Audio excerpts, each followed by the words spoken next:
हे नाथ नारायण वासुदेव। वैशाख मास के पवित्र महीने में प्रातःकालीन बेला में वैशाख मास का महात्म्य श्रवण करेंगे। श्री राम जय राम जय जय राम, श्री राम जय जय राम, श्री राम जय राम जय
कहाँ चलेंगे तुम्हारे? वो तो वैशाख मास महात्म्य की जय। वैशाख मास के महात्म्य में सुना रहे थे कीर्तिमान राजा के विस्मय युक्त होकर के श्री विष्णु भगवान की आज्ञा से सुनंद द्वारा वैशाख मास के सभी लोग यम को भी भाग देने लगे वैशाख में। और जो उनके उद्देश्य से, यम के उद्देश्य से जो भाग में लेकर के धर्म करेंगे, उनका वैशाख का किया हुआ पुण्य स्वयं ही यमराज लूट लिया करते हैं। इसलिए कहते हैं कुरिया पत्रम स्नानम दद्यानम यमाय च वैशाख सकलम पुण्यम अन्यथा विफलम भवे। तो वैशाख मास में यमराज के लिए भी देना चाहिए। और इस प्रकार से निजी धन द्वारा, अपने धन द्वारा सभी धर्मों को करे, वैशाख मास के धर्म भी वेन राजा के शासन काल में नष्ट हो गए थे। अत्यधिक प्रभावशाली महीना है धर्म को देने वाला, लेकिन एक ऐसा राजा आया वेन, कीर्तिमान राजा के बाद, जिसने कि धर्म सब नष्ट कर दिए।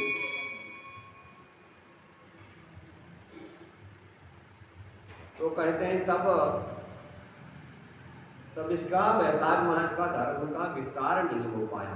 कोई भी लोग वैशाख में कहे गए पवित्र धर्म को कोई नहीं जान पाता।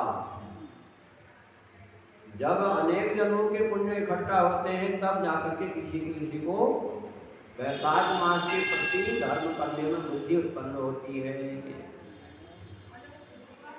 सबकी नहीं होती। तो बहुत ज्यादा जिसके पुण्य उदय हो जाएंगे उसी के लिए वैशाख मास के बारे में जान सकता है।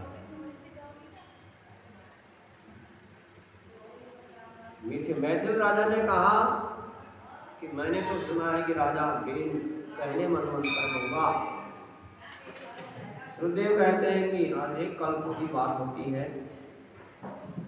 प्रत्येक कल्प में भगवान की पवित्र कथाएं होती हैं। अनादिकाल से चलने वाली सदा कथा, रहने वाली पवित्र कथा प्रत्येक कल्प में होती है। और मार्कंडेय जी ने मुझसे कहा, मैं सुखदेव ब्राह्मण कहते हैं, और मैं तुमसे कहता हूं इस प्रकार संदेह नहीं करना चाहिए। वेन के शासन काल से ही जो है वैशाख मास के धर्म प्रसिद्धि को प्राप्त नहीं कर पाए। इसलिए विष्णु पारायण भक्त ही इसे जानता है। सुखदेव कहते हैं यह प्रातम स्नाति वैशाखे मेषस्ते दिवाकरे मधुसूदनम व्यर्थम कथाम श्रुत्वा हरिर्वहा। सुखदेव कहते हैं कि वैशाख मास में जो प्रातः काल स्नान करता है और विष्णु भगवान की पूजा करता है और विष्णु भगवान की कथा को सुनता है, वह सारे पापों से छुटकारा पा जाता है, परम पद को प्राप्त कर जाता है। वैशाख मास के सुबह जल्दी उठ करके स्नान, उसके बाद विष्णु कथा सुनने वाला मनुष्य सारे बंधनों से छुटकारा पा जाता है, परम पद को प्राप्त कर लेता है भगवान की। और जो मूर्ख वांछी जाती हुई कथा को छोड़ करके दूसरे काम में लग जाता है, वह रौरव नरक को, पिशाच योनि को प्राप्त होता है। कथा हो रही हो और बिना सुने अन्य कार्य, घर के कार्यों में लग जाता है, तो वह रौरव आदि पिशाच योनि को प्राप्त करता है।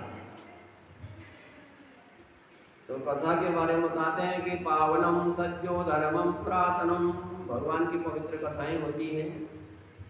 उदाहरण के रूप में कहा जाता है जो कोई कथा नहीं सुनने वाला पिशाच योनि को प्राप्त होता है।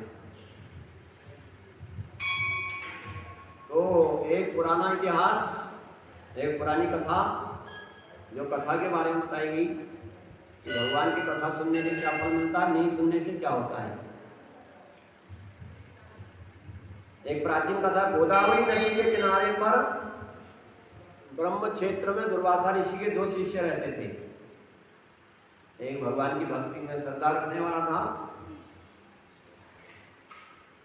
हमेशा भिक्षा मात्र से जो भी मिल जाता था उसे भोजन करता था। दुर्वासा ऋषि के 2 शिष्य थे और परम पवित्र थे और गुफा के भीतर रहने वाले थे।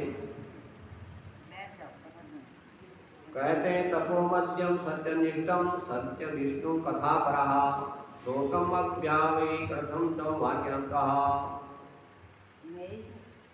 तो सत्यनिष्ठ और तपोनिष्ठ नाम के 2 दुर्वासा ऋषि के शिष्य थे, संसार में प्रसिद्ध थे। तयो मध्यम सत्यनिष्ठम सदा विष्णु कथा परः श्रोत्राणाम आभावै च व्याख्यानं कृपान्वितः। उसमें जो दुर्वासा ऋषि के सत्यनिष्ठ नाम का शिष्य था, वह हमेशा भगवान की कथाओं को सुनता था। कथा में ही मन लगा रहता था उसका, जहाँ भी कथाएं होती थी। अगर कभी सुनने सुनाना वाला न हो तो स्वयं सुनने लगता था और सुनाने लगता था। कोई सुनने वाला मिल जाए उसको तो कथाओं को व्याख्याएं करता था। वो दुर्वासा ऋषि का सत्यनिष्ठ नाम का शिष्य। कहते हैं यदि व्याख्या कस्ता पुण्यम विष्णु कथा हुआ, यदि कोई उत्तम को पवित्र कथा कहता तो उस समय घर के सारे कार्यों को छोड़ करके वह कथा को सुनता था, क्योंकि कथा श्रवण में उसका मन लग गया। अदूर्तानि देवान् कथानि च हित्वा कथानि विनोदानि कर्माणि भूरिशः। कहीं भी कथाएं हो रही हो तो मंदिरों में, देवताओं, तीर्थों में, जहाँ भी उसको सुनने में आता था, मंदिरों में कथा हो रही है या तीर्थ में कथा हो रही है, तीर्थ में कथा हो रही है तो घर के सर्व कार्यों को छोड़ करके भगवान की कथा सुनता और स्वयं भी श्रोताओं के लिए उसके लिए कहता था कि कथाएं सुनाया करो, व्याख्यान देता था। वह भगवान की कथा को छोड़ कथा से बढ़कर के कोई काम नहीं समझता था। कहते हैं व्याख्यातम गृहे स्वस्यम वक्तानुगमुद्यतः उपस्नानो भूत्वा श्रुतुम कथामरः। जब कभी वह बीमार पड़ जाता, कभी ऐसा काम आ जाते कि कुछ कार्यों में विघ्न होता था, तब वह अपने घर में ही कथा कर लेता था और व्याख्यान करता था।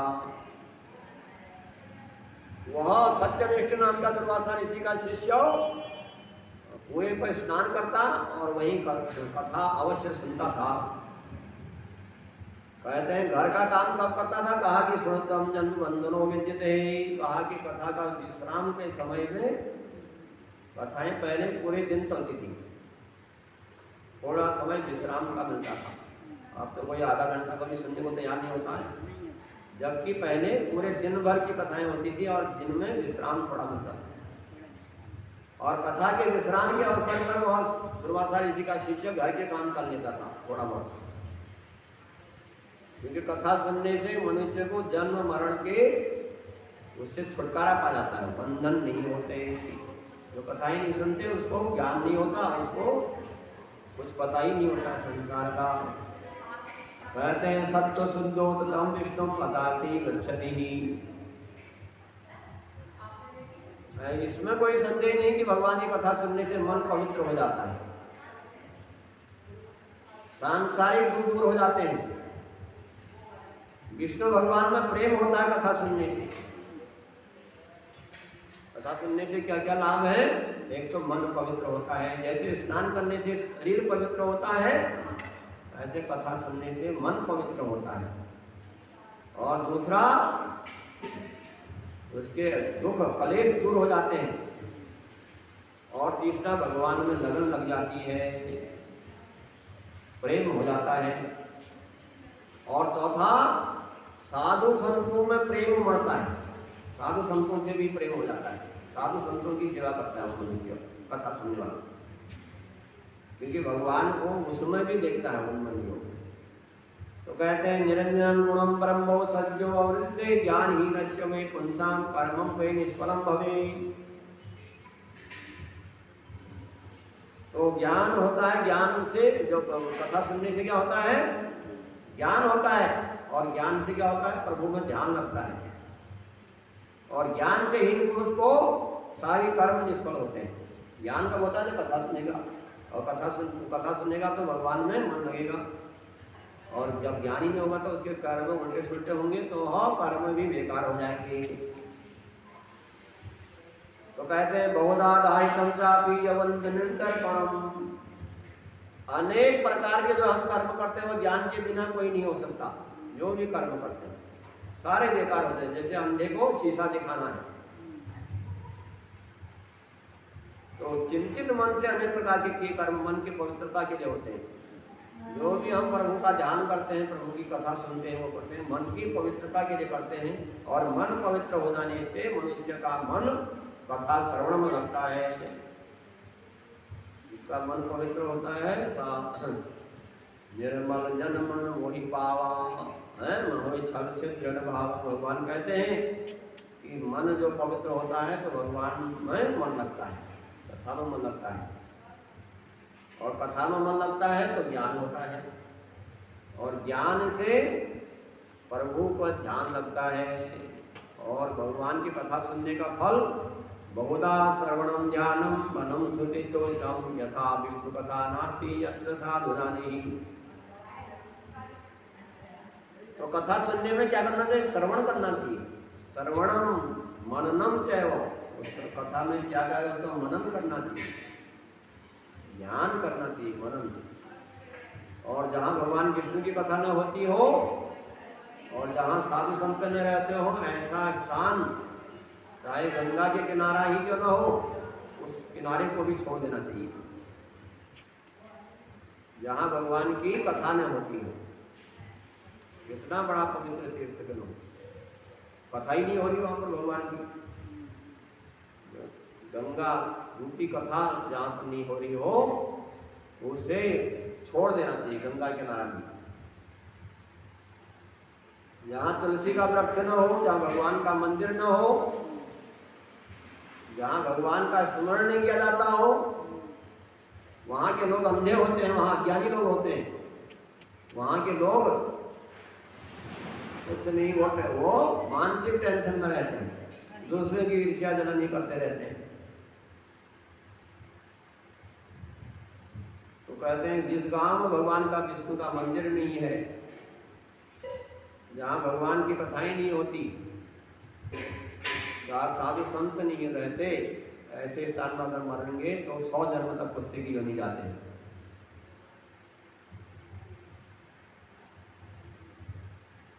तो ऐसा स्थान में नहीं रहना चाहिए। कहते हैं विचार निषदम निश्चलम ते मुनि। तो भगवान की कथाएं हो तो कहते हैं कि दुर्वासा ऋषि का शिष्य जो सत्यनिष्ठ नाम का था, तपोनिष्ठ, वह भगवान की कथाओं को सुनता था। जहां भी भगवान की कथाएं होती सुनना चाहिए, उसके कानों में पढ़ना चाहिए कि वहां कथा हो रही है, हो वहीं पहुंच जाता था। तो कहते हैं श्रवणात् परम नित्यम तपोनिष्ठम दुराग्रह। कभी भी भगवत श्रवण में उसने अपने जीवन में एक ही बात मान ली कि भगवान की कथाएं सुननी है। 2 प्रकार की भक्तियां होती हैं, श्रवणम श्रवणम कीर्तनम वंदनम, सख्य आत्मनिवेदनम अर्चनम वंदनम दास्यम। भगवान की 9 भक्तियां हैं। सबसे पहली भक्ति है कथा सुनना। पहली भक्ति मम कथा संगा, दूसरी भक्ति कथा संत प्रसंगा। कहते हैं कि भगवत श्रवण से, भगवान की कथा सुनने से अधिक उसने अपने जीवन में कोई महत्व नहीं किया। कहा कि मनुष्य शरीर प्राप्त हुआ है तो इसको व्यर्थ न गवाया जाए, इसको सोने और खाने में न बिताया जाए। आलस्य मनुष्य का शत्रु हो जाता है। नींद तो बहुत आती है इसी में, लेकिन वह आलस्य मनुष्य के पुण्यों को नष्ट करने वाला होता है। सूर्य का आलस्य तो श्रवण में से अधिक कुछ नहीं मानता था। वह दुर्वासा ऋषि का शिष्य। 2 शिष्य थे, एक भगवान की कथाओं को सुनने वाला और दूसरा वो कहता था कि मैं कथा सुनने का टाइम नहीं है, मेरे को बच्चे तैयार करने हैं, मेरे को रोटी बनानी है, वो बनानी है। उसका ये हाल रहता था दूसरे का। तो उसका क्या हाल था उसके बारे में सुनो। तो पहले का हाल तो बता दिया कि वह कथाओं में सुनना, और दूसरा था कह के कल्पो दूरम यम वर्धन्ति करातम नजनाः। दूसरा न तो सुनता था न सुनाता था। अभी तो कथा हो रही है तो भाग जाता था बीच में कि मेरे को घर के काम करने हैं, वहीं मेरी घर का काम हो जाएगा। तो घर के काम तो कभी खत्म होते हैं नहीं, मरते समय भी काम रह जाएगा कि पोते की शादी हो जाए, पड़पोते की शादी हो जाए, है, वह काम कभी खत्म नहीं होने वाले। और उस काम खत्म नहीं होने के चक्कर में फिर अपना आप परलोक बिगाड़ देते हैं मनुष्य, कि उसने करा ही नहीं अपने लिए कुछ, उनके लिए करते रह गया, और वो कोई सांस जाने वाले होते नहीं है। तो अपने लिए करने के लिए मनुष्य को कथाओं को सुनना, धर्म के कार्य करना चाहिए। तो दूसरा शिष्य कहता था कि मेरे को टाइम नहीं है, घर के काम में रह जाएंगे, तो इसलिए वह दूर रहता था कथाओं से। कोई पकड़ने ले, कोई बैठाने ले कथाओं को सुनने के लिए, तो घरेलू कार्य के लिए चल देता था। वह दुराग्रह ही, उसको कितने लोग समझाते थे कि कथा सुनाकर भाई वो करा कर, वो कहता नहीं, मेरा समय नहीं है, मेरे को न उसने कभी कथा सुनी, न भगवान का नाम लिया जिह्वा से, श्रुत्वान कापि न कथाम विभो। तो कहते हैं न तो कथा सुनी, न भगवान की कथा, उसने जिह्वा से हरि नाम गा लिया। ये कान से प्रभु की कथाएं नहीं प्राप्त कर सके। भगवान ने जो कान दिए हमको कथा सुनने के लिए, वो कान ने कभी कथा ही नहीं सुनी। कहते हैं अश्रुतम जाओ तर्का दुर्बुद्धि तो दुराग्रह। अब जब मरा वो बाद में, क्योंकि उसने कभी तो भगवान वो धर्म कर्म से दूरी रहता था, कथाओं को सुनने से, मरने के बाद एक पिशाच बना हुआ, क्षीणकर्ण नाम का पिशाच।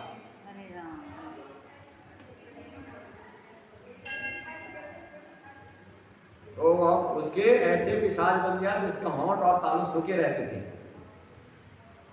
तो वह कथाओं को नहीं सुनने वाला, भगवान की भक्ति से दूर रहने वाला, उसके 10,000 वर्ष बीत गए पिशाच योनि में भगवान की कथाओं से दूर रहने के कारण। अब उसको जिनके पीछे रहता था वो, कि उनके लिए मेरे को घर की रोटी बनानी है, वो बनानी है, वो कोई साथ नहीं आया था उसके। तो उसने वहां देखा कि मेरा तो कोई रक्षक ही नहीं है, तो बड़ा दुखी हुआ कि पिशाच योनि को प्राप्त हो गया मैं, और घूमने लगा, कहीं शांति नहीं मिली। अंगों में वायु के स्पर्श होता था, ऐसा लगता था कि आग आग बरस रही हो, पिशाच शरीर में वायु भी आग के समान लगने लगती है। मनुष्य ऐसे कर्म न करे कि इसको पिशाच योनि में जाना पड़े, उसको भगवान की कथाओं को सुनना चाहिए, भगवान में मन लगाना चाहिए। तो वह दूर रहने वाला व्यक्ति वो पिशाच बना, आग भी उसको, हवा भी आग के समान लगती थी, और फल फूलों से वह उसको विष के समान लगते थे पिशाच योनि। तो वह कहीं भी सुख नहीं पाया। तो उसी समय जो दुर्वासा ऋषि का पहला शिष्य था, जो कथाओं को ही सुनता था, जिसने मन में कथाओं को सुनने का ही अपना पूरा जीवन लगा दिया था, एक बार वह गया तीर्थ यात्रा के लिए, तो रास्ते में चल रहा था, तो पिशाच को देखा उसने, जो रो रहा था, व्याकुल हो रहा था, अपने अंगों के मांस को खा रहा था। तब वह उस जो कथाओं को सुनता था, वह जा रहा था उस रास्ते से, उसने देखा रो रहा है, तो कहा कि माम होसे रेवमान श्रीति दापाश्यम पोस्त्यम मनीषराव दसे सिम कस्माते नते दुखम परम। तो डरो मत, ऐसा कह करके सत्यनिष्ठ ने कहा तुम कौन हो? जब उस पिशाच ने कहा, उस जो जा रहा था सत्यनिष्ठ से, जो कथाओं को सुनता था कि डरो मत मैं पिशाच हूँ, तो उसने पूछा सत्यनिष्ठ ने कि तुम कौन हो भाई, तुम्हारी ये दशा क्यों हुई है? इससे बढ़कर के दुर्दशा क्या हो सकती है मनुष्य की? तो क्षीणकर्ण नाम का पिशाच अति विह्वल होकर के बोला, मैं दुर्वासा ऋषि का शिष्य था, तपोनिष्ठ नाम का, और दुराग्रही था, और मैं कहता था कि घर के काम, रोटी बनानी है, वो बनानी है, घर के काम करने हैं। इस चक्कर में मैंने सारी कथाओं को छोड़ दिया, भगवान का पवित्र नाम कभी सुना नहीं और न मन लगाया उसने, न साधु न बाँची भी जाती कथा। वो जब कथा बन रही है तो कथाओं को सुन करके कथाओं को आदर नहीं किया।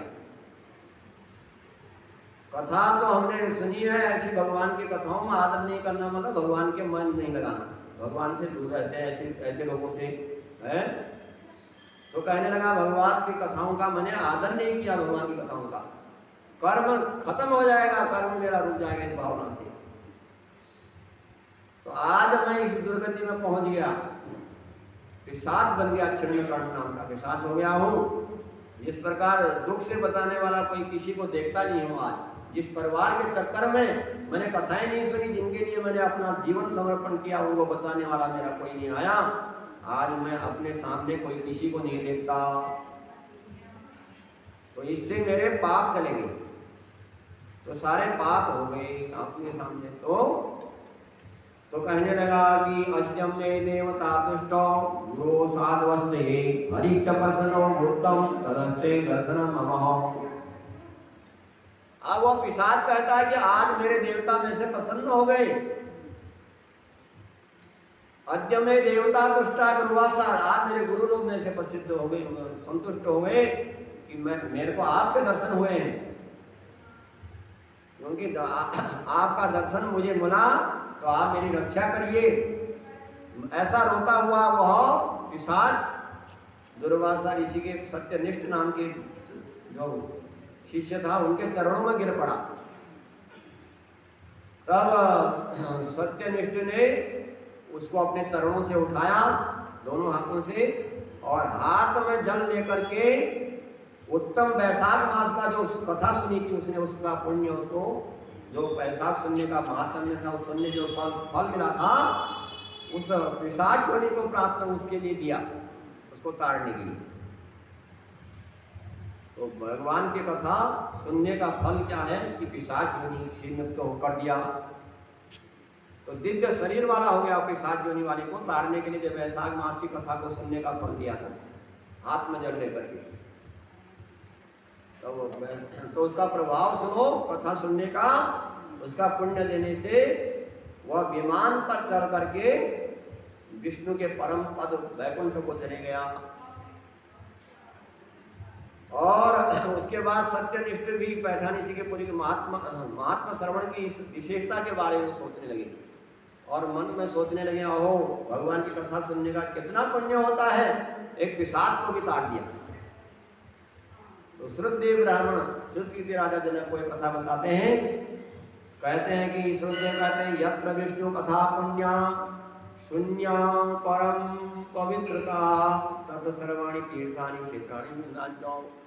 विशेष बात बताई, गजब की बात बताई है कि भगवान की कथाएं जहाँ होती हैं वहाँ सारे तीर्थ आकर के विराजमान हो जाते हैं। न तो वहाँ गढ़गंगा जाना पड़ता है, न हरिद्वार जाना पड़ता है। यत्र गायन्ति भगवान तो सारे तीर्थ भी वहाँ आकर आ जाते हैं। जहाँ भगवान विष्णु की कथा होती है, तीर्थ क्षेत्र और पवित्र क्षेत्र, वहाँ सप्त तुरियां वहाँ आ जाती हैं। ये भगवान विष्णु की कथा, परम पवित्र कथा रूपी नदी जहाँ बहती है, उस देश में ही रहने वालों के हाथ मुक्ति होती है। जहाँ भगवान की कथाएं नहीं होती है, वहाँ पर मरने से कुत्ते की योनि जानी पड़ती है।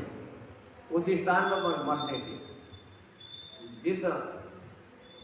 जिसके आसपास कथाएं नहीं होती हैं, जहाँ भगवान के मंदिर नहीं होते, ऐसे स्थान पर अगर मरोगे तो कहते हैं कि गधे कुत्ते की योनि मिलती है।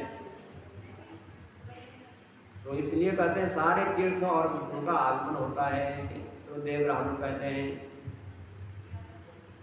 ये महात्म्य पाप नाश करने वाला है। तो भगवान विष्णु की परम प्रिय परम पवित्र वैशाख महात्म्य का जो पापों को नाश करने वाला है, उसके और भी प्रभाव है, बहुत सारे प्रभाव हैं उसके। तो उस कथा को बताएंगे। अक्षय तृतीया, अक्षय तृतीया का दिन है आज। तो अक्षय तृतीया के बारे में कहते हैं भूमंडल पर प्रसिद्ध है। तो ये किसी राजा के द्वारा प्रसिद्ध किया गया, इसकी कथा बाद में सुनाएंगे। तो अक्षय तृतीया के नाम से, अक्षय तृतीया उसको कहते हैं जो क्षय नहीं होता है, जिसका कोई भी दान धर्म आदि करो उसका कभी नष्ट नहीं होता उस चीज़ें उसका। और ये सत्युग की तिथि है अक्षय तृतीया, तो इसलिए विशेष है। सत्युग अक्षय तृतीया से शुरू हुआ था, और जो चीज शुरू होती है उसका विशेष महत्व होता है। जो भी अक्षय तृतीया को किसी भी बहाने से स्नान करते हैं, दान करते हैं, वह परम भगवान विष्णु के परम पद को प्राप्त करते हैं। जो लोग अक्षय तृतीया को कहते हैं ये अक्षय तृतीया पितृ उद्देश्य मानवा श्राद्धम कुर्वन्ति तेषां तदानस्यं च कल्पते। जो लोग अक्षय तृतीया को पितरों के उद्देश्य से श्राद्ध करते हैं, उनके पितर भी तर जाते हैं। और पृथ्वी पर अक्षय तृतीया के समान कोई अधिक तिथि नहीं हुई है। अक्षय तृतीया का लोग साल भर से इंतजार करते हैं कि अक्षय तृतीया आएगी तो इसमें विवाह आदि करेंगे, अर्थात तीज का महत्व, क्योंकि इसमें कोई भी चीज नष्ट नहीं होती। तो अक्षय तृतीया के कहते हैं योगाम दद्याम निर्विशेषम ब्राह्मणे कुटुंबने। अक्षय तृतीया का जो ब्राह्मण को गाय दान करता है उसकी सारी संपत्तियां बरसती हैं उसके ऊपर, और भुक्ति और भोग उसके भोग और मोक्ष उसके हाथ में रहती है। तो कहते हैं कि जो बैल दान करता है वो काल मृत्यु से छुटकारा पा जाता है। बैल भगवान शंकर का वाहन है और धर्म का स्वरूप माना गया है। जो वैशाख मास में प्रिय भगवान कहते हैं कि मेरे प्रिय धर्मों के कार्य को करते हैं, उनको मृत्यु बुढ़ापा जन्म का डर नहीं रहता। डर क्यों? डर कैसे रहेगा जब भगवान की धर्म करने वाले व्यक्ति को भगवान उसके सारे कलेश दूर कर देता हूं, कहते हैं। भगवान कहते हैं कि जैसे मैं वैशाख मास के धर्मों से संतुष्ट होता हूं, वैसा अन्य धर्मों से संतुष्ट नहीं होता। तो सभी धर्मों को छोड़ करके वैशाख मास के धर्म में करेंगे तो अविनाशी पद को प्राप्त करता है मनुष्य। जो अविनाशी मतलब जो नाश नहीं होता जिसका, ऐसे ही वैशाख मास जो है यज्ञों से भी ज्यादा फल देने वाला महीना है, और उस परम धाम को वैशाख मास में धर्म में लगे रहने वाले मनुष्य प्राप्त कर लेते हैं। ये धाम को बड़े बड़े योगी और सन्यासी लोग भी नहीं प्राप्त कर सकते। तो यह मास जो है हजारों पापों को दूर करता है। कोई पापी अपने पाप के लिए प्रायश्चित करना चाहे तो वह वैशाख मास के धर्म करें, और वैशाख मास के धर्मों में लगे रहे।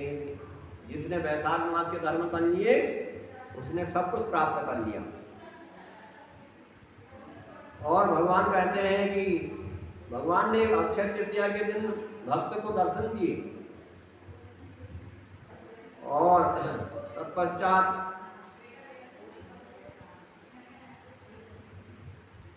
अक्षय तृतीया का विशेष महत्व बताते हुए कहते हैं, राजा जो एक राज्य खो बैठा था अक्षय तृतीया के दान धर्म के प्रभाव से पुनः प्राप्त किया। तो भगवान वासुदेव को छोड़ करके अत्यंत प्रिय जो वैशाख महीना है वो किसी को स्वयं स्त्री पुत्र मंत्री आदि सब प्राप्त हो जाते हैं पुण्य वैशाख मास के प्रभाव से। इस प्रकार से भगवान की कथा है, और उसमें अक्षय तृतीया का विशेष महत्व बताएगा। आगे कथा बताएंगे। बोलो वैशाख मास महात्म्य की जय। कथा विसर्जन होते सुनो वीर लखन सिया जानकी सदा करो कल्याण सियापति राम जय जय राम मेरे प्रभु राम जय जय राम। श्री कृष्ण गोविंद हे नाथ नारायण श्री कृष्ण